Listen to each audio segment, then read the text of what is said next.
Welcome back to the deep dive. You know, usually when we sit down here, we're unpacking something like the history of the Roman Empire. For the future of AI. Exactly. Or the nutrient density of superfoods. We're almost always looking at the what? The tangible stuff. The facts. But today we're doing something a little different. We are looking at the how. We're digging into the operating system that runs our entire social lives. We're talking about language. Mm-hmm. But not the language you learned in school. Right. We are definitely not here to conjugate verbs. No. We aren't here to diagram sentences or talk about, the past participle of to be, because let's be honest, that is not how human beings actually connect. It really is. I mean, think about it. You can have perfect grammar. You can score 100 on the test. Sure. But if you walk into a bar or a boardroom or a family dinner and you don't understand the code, the emotional nuance, the slang, the cultural history, you're going to be lost. You'll be technically correct, but socially invisible. Or, even worse, socially awkward. Exactly. So what we've done is we've analyzed this massive collection of conversations. We're talking about transcripts of real people in real situations, fighting, flirting, negotiating, panicking. All good stuff. All the good stuff. And our mission today is to decode that hidden layer of English. We want to find the gray areas. The gray areas are where the magic happens. Yeah. It's how you politely tell a coworker they're annoying you without getting called into HR. Right. It's how you break up with someone without being a total monster. Yeah. It's even how you navigate a gas station in New Jersey without apparently getting arrested. Which, by the way, is a real thing we are going to talk about. I had no idea about the legal minefield of gas stations. It's a fascinating case study in how laws can actually shape language. So we've organized this deep dive into a bit of a journey. We're going to start at the street level, the logistics of daily life. Mm-hmm. Then we're going to hop in a time machine and see how slang has evolved from the 1950s to now. And then we're going to get into the messy stuff: relationships, love, war, and in-laws. And finally, we'll hit some of the high-level concepts: professionalism, psychology, and even the neuroscience of sleep. Because, believe it or not, how you sleep really does affect how you speak. It is a packed agenda. So let's unpack this. Section 1, the jungle of daily logistics. And I have to start with that New Jersey fact because it blew my mind. The gas station anomaly. Right. So for anyone listening who isn't from the United States, or even for people who are from the U.S. but maybe don't travel to the East Coast often, there's this really weird rule in New Jersey. It's not just a rule, it's the law. In, 48 states the gas station experience is? Yeah. It's a solitary thing. Totally. You do it yourself. You pull up, you get out of your car, you swipe your credit card, you smell the gasoline fumes, you pump the gas yourself. You are the active agent. You are in control. Precisely. But in New Jersey and parts of Oregon, though I think that's changing, it is illegal to pump your own gas. You have to wait for an attendant. It creates this completely different social dynamic. I was looking at the dialogue in our research, and the driver is just sitting there. They roll down the window. They don't get out. They are totally passive. It changes the power dynamic, doesn't it? In the rest of the country, you serve yourself. In New Jersey, you are being served. Mm-hmm. But we have to look at why this exists. It's not just some random quirk. It's a mix of economics and what I like to call safety theater. Safety theater. What's that? Well, look at the original reasoning. The legislation goes back decades. And the argument was that gasoline is a hazardous material. Sure. Makes sense. The fumes are toxic. The liquid is flammable. Mm-hmm. And the state government decided that the average citizen was too, let's just say, clumsy to handle it safely. They wanted a trained professional to do it. A trained professional? You mean the teenager who's looking at his phone? He is, in the eyes of the law, a petroleum transfer engineer. Oh, wow. But the real driver, historically, was jobs. By mandating full service, the state government essentially created this protected class of employment. You force every station to hire staff. It keeps unemployment numbers down. So it's a job creation program that's just disguised as a health regulation? In many ways, yeah. But for the learner, or even just a traveler, it creates this very specific vocabulary. You need to know the term full service, and you need to know the script. Right. You don't say, "Hello, my good man, I would like to purchase some petroleum." No, you'd get looked at like you were from another planet. You say, "Fill it up regular," or $20 regular. Yeah. It's this clipped, efficient code. Fill it up. It's a phrasal verb. You don't say fill the tank. You say fill it up. Exactly. And if you try to get out of your car, the attendant will literally yell at you, "Get back in the car."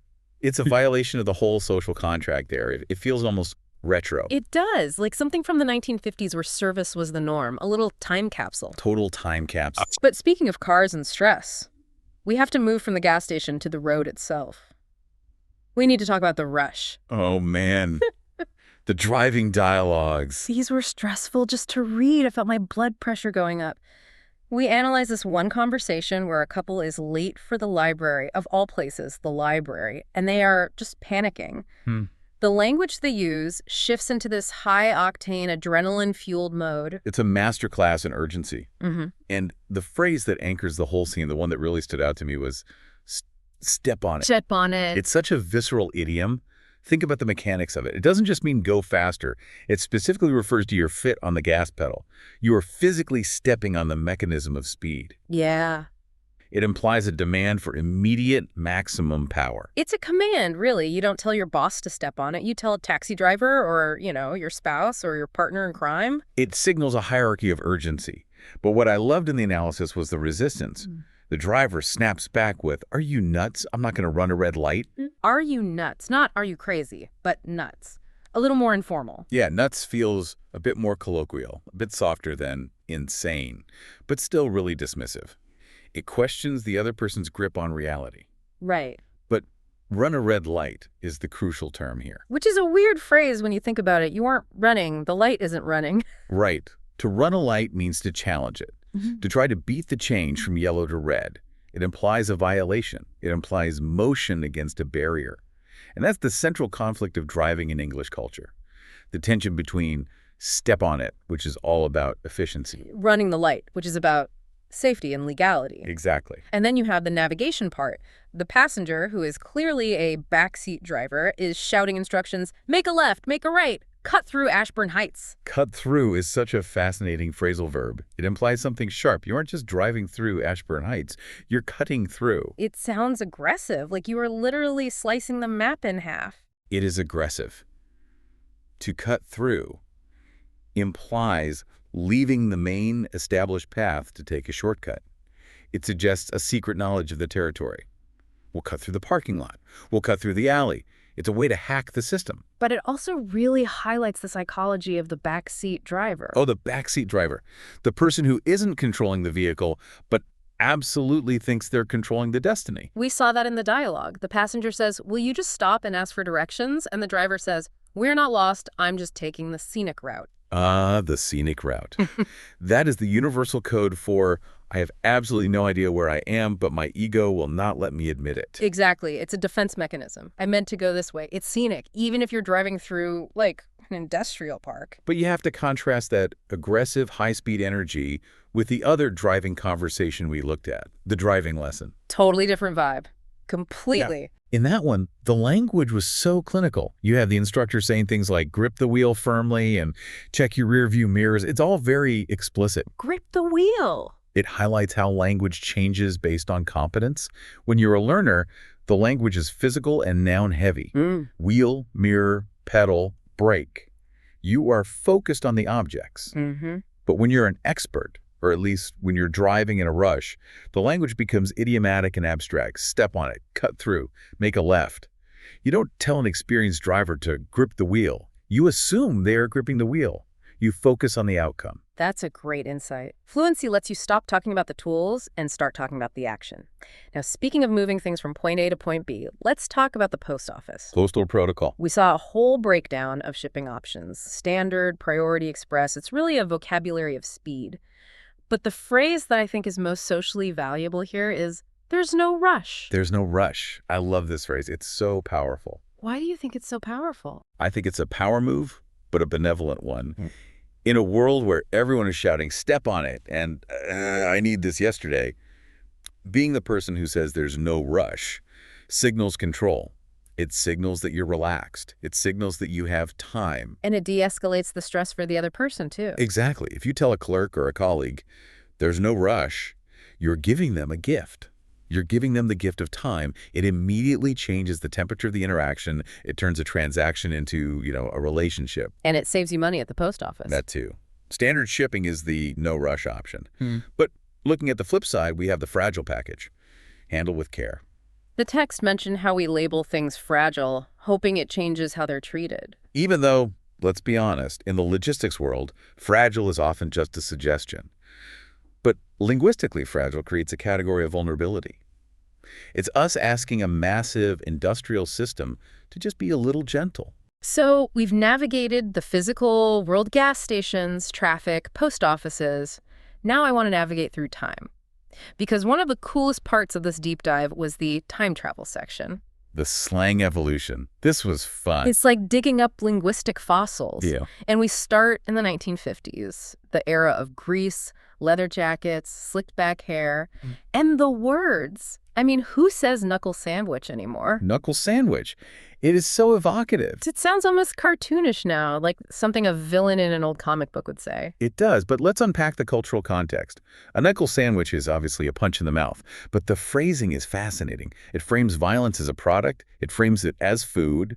How would you like a knuckle sandwich? It's transactional. Exactly. It reflects a time post-World War II when physical toughness was the standard currency for men. But there was a certain, I don't know, a theatricality to it. It wasn't the visceral, messy violence of modern slang like beat down or stomp. It was a knuckle sandwich. It feels almost playground level. And then you have swell. Gee, that's swell. Swell, meaning greater good. It implies a kind of wholesome enthusiasm. I'm just swell. You don't hear people say, I'm swell today, unless they're being, ironic. It reflects the optimism of the 50s consumer culture. Everything was getting bigger, better, swelling with prosperity. Or pipsqueak. Pipsqueak, an insult for a small or insignificant person who says, me, pipsqueak. It's dismissive, but again, it feels like something from a much simpler time. The context for a lot of this 50s slang in our research was the sock hop and the Sadie Hawkins dance. Right. The sock hop, literally dancing in your socks in the school gym so you don't scuff up the floor. Right. It paints such a clear picture of teen culture. But the Sadie Hawkins dance is even more interesting socially. That's the one where the girls ask the guys, right? Exactly. In the 1950s, the social code was strictly guys ask girls. That was the law of the jungle. Sadie Hawkins was this sanctioned carnival day where the rules were reversed. Wow. The fact that they needed a specific named event just to allow women to initiate a date tells you everything you need to know about the gender politics of the time. It was the exception that proved the rule. Precisely. So we leave the 50s, we jump into the 1960s, the vibe changes completely. Totally different energy. Yeah. We move from Greece to the hippie era, the counterculture. The words get looser. We see pad. Nice pad, man. Pad for an apartment or home. And why pad? I always found that interesting. I've always wondered that, too. It likely comes from drug culture, actually, a crash pad, a place with soft surfaces where you can just sleep off a high or just sleep because you're traveling and hitchhiking. It emphasizes comfort and transience over ownership. Oh, I see. You don't own a pad in the same way you own a house with a white picket fence. A pad is just where you are right now. It rejects the permanence of the 50s. Exactly. And then you have groovy. Groovy. Like the groove of a record. If the needle is in the groove, the music flows perfectly. If you're in the groove, you're flowing. It means cool, but specifically it means harmonious. It means you are in sync with the universe. And then there's the ultimate villain of the 60s, the man. The man. The government, the police, the boss, the establishment. Don't let the man get you down. It personifies all authority into a single, faceless, oppressive figure. It's interesting because we still kind of use the man today, but usually ironically. But back then, it was serious business. It was a political statement. It defined the U.S. versus them mentality of the decade. And then just like that, we slide into the 1970s, the disco era. Catch you on the flip side. I love this one. It's technological slang. It refers to vinyl records. Yeah. You play the A side, the hit, and then you have to physically flip it over to play the B side. So catch you on the flip side means see you later or see you on the other side. It's rhythmic. It's cool. It acknowledges that life has two sides. And can you dig it? Can you dig it? Meaning, do you understand? Do you vibe with this? But look at the verb. Dig. To excavate. To get underneath the surface. It's not just do you hear me? It's do you grasp the deeper meaning? And the skinny. Give me the skinny. Meaning the inside information, the gossip, the truth. Stripping away all the fat to get to the skinny truth. It's amazing how some of these stuck around and some just died. We still say cool. We still say bummer. We still say crash for sleep. Crash is a great example of 60s slang that became permanent. Can I crash at your place? It's standard English now. But swell, dead. groovy, mostly dead. Why do you think that is? I think it shows that slang describing a universal physical feeling like exhaustion, crashing or disappointment, bummer, tends to survive. Slang that is just a stylistic marker like swell tends to fade when the style changes. That is fascinating. Language is survival of the fittest. Absolutely. Okay, speaking of survival, let's talk about the survival of relationships. Section 3, the language of relationships. Love, war, and in-laws. The highest stakes of all. We analyzed a transcript of a wedding day, but it's not the romantic vows. It's the groom in the back room absolutely losing his mind. He is freaking out. Freaking out. A crucial phrasal verb. It's not just being worried. It is a complete loss of control. It's panic. It's irrational. And he says, I can't settle down yet. Settle down. Let's unpack that. Yes. Settling down implies stability. Yes. You settle into a house. You settle into a career. You become it. Sediment. You stop moving. But to the groom in this dialogue, settling sounds like stopping. It sounds like death. He contrasts it with adventure. He says, I've got my entire life ahead of me. Adventure's waiting. He sees marriage as the anchor that stops the ship. And his impulse is to run for the hills. Run for the hills, which is an old survival idiom. When the flood comes or the enemy army invades, you run for the high ground. You run for the hills. He views his own wedding as a natural disaster he needs to escape. That is not a great start to a marriage. No, it's the classic cold feet phenomenon. Cold feet. Why do we say that? Where does that come from? It's actually physiological. When you are terrified, fight or flight, your blood leaves your extremities to go to your vital organs and muscles so you can run. Your hands and feet literally get cold. Whoa. So saying someone has cold feet is a biological way of saying they are terrified. Wow. I never connected that. So let's say he overcomes his cold feet, he gets married. But then maybe a few years later, we get to the breakup. The breakup dialogue. This one was painful to read because it was so cliche and yet so real. It starts with the 4 scariest words in the English language. We need to talk. We need to talk. It never means, I want to tell you how much I love you. It never means, I bought you a puppy. It always means something is wrong.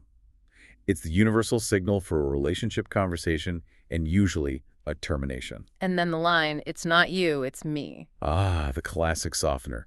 It's a linguistic shield. Think about the strategy here. It's not you, so don't feel bad, don't get defensive. It's me. I am taking all the blame, so you can't argue with me. Oh, we all know it's usually a lie. It's usually at least a little bit you. Of course. If it was really just me, the other person would be happy. But it's a politeness strategy. It's an exit ramp. And then the phrase, I think we should start seeing other people. Seeing other people? It sounds so visual, so passive, like I'm just going to look at them. Right. I'm just going to stare at other people from across the room. No, seeing here is the gerund for dating. But it's so much softer than saying, I want to sleep with other people or I want to date other people.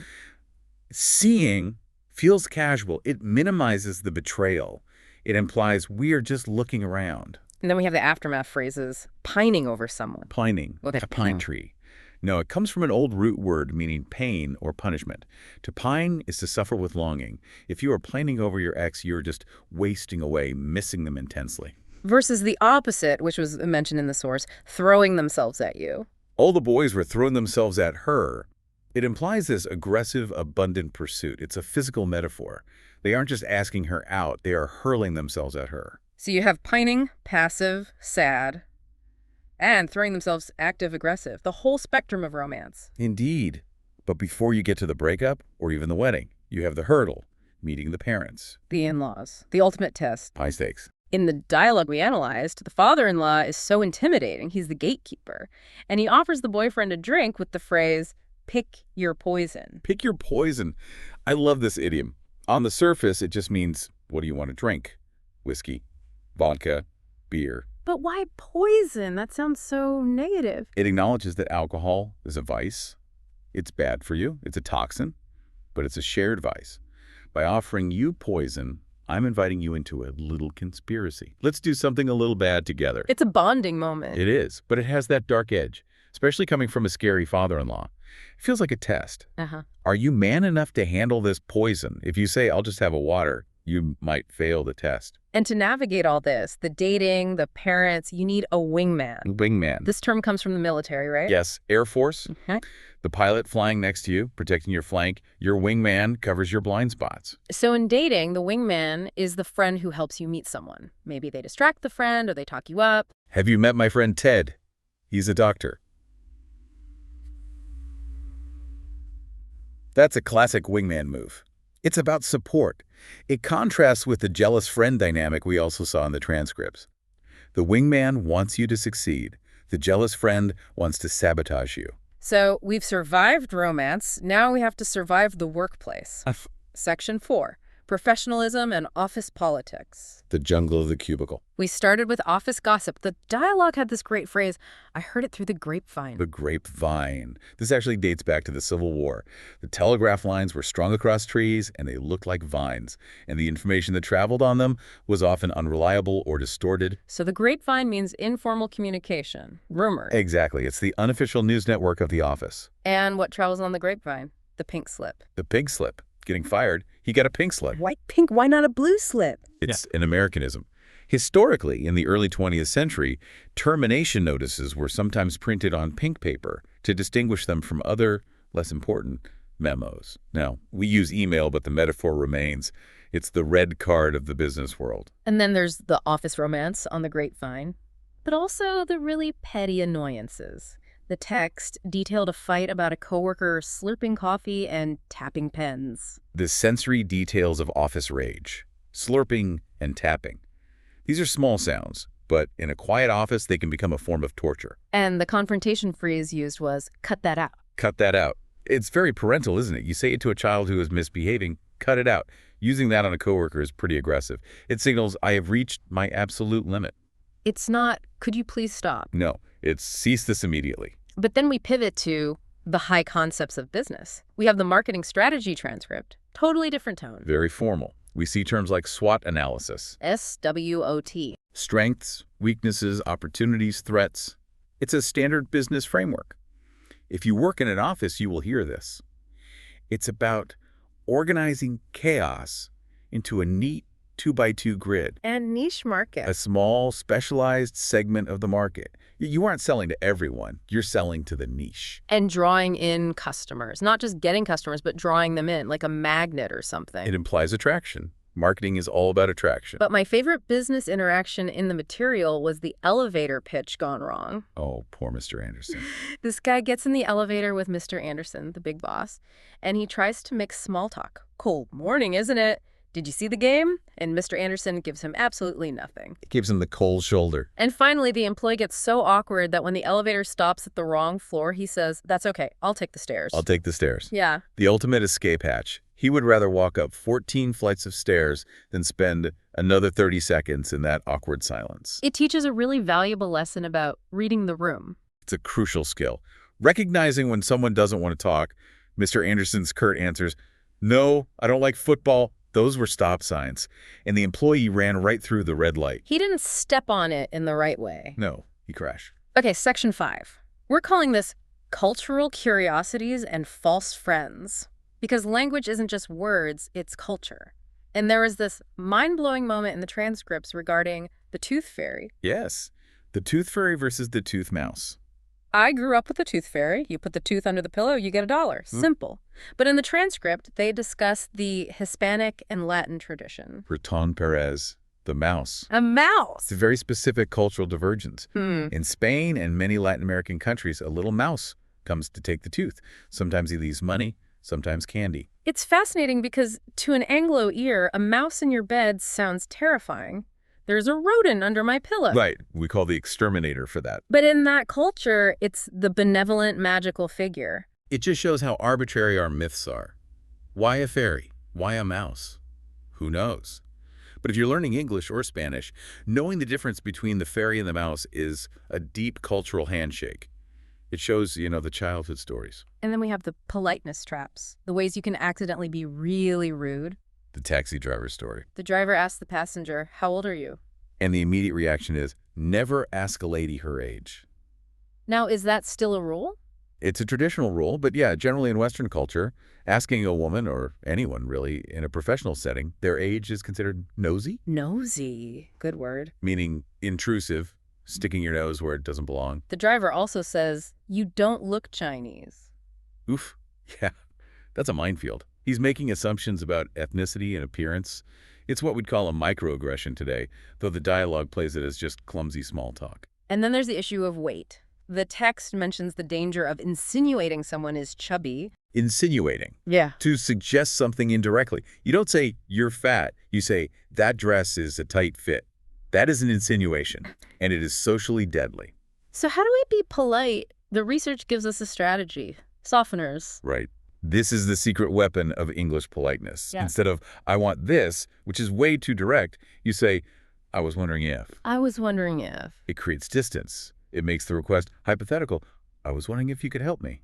It gives the other person space to say no without being rude. It's the lubricant of English society. I was wondering if you could pass the salt. I was wondering if you could give me a ride. It's magic. It is. Directness is often perceived as aggression in English. Yeah. Especially British English, but American too.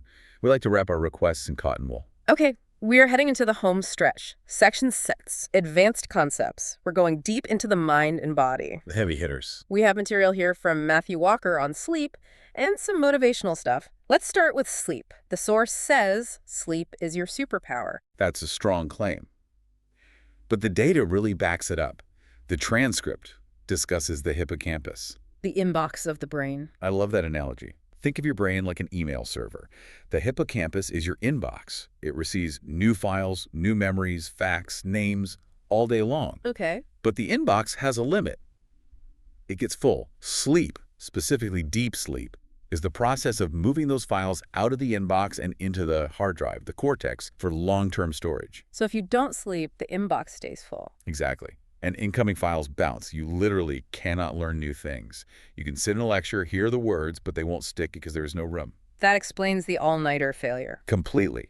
But it's not just memory, it's defense. We have to talk about natural killer cells. That sounds like a movie title. It does. But they are real immune cells. They are the James Bond of your immune system.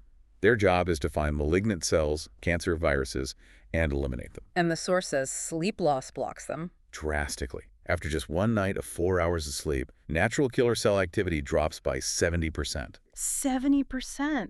That is terrifying. It compromises your immune firewall. But the most shocking statistic for me was about daylight savings time. Oh, this was crazy. When we lose 1 hour of sleep in the spring, heart attacks spike by 24% the next day. 24%, just from 1 hour. Yes. And when we gain an hour in the fall, heart attacks drop by 21%.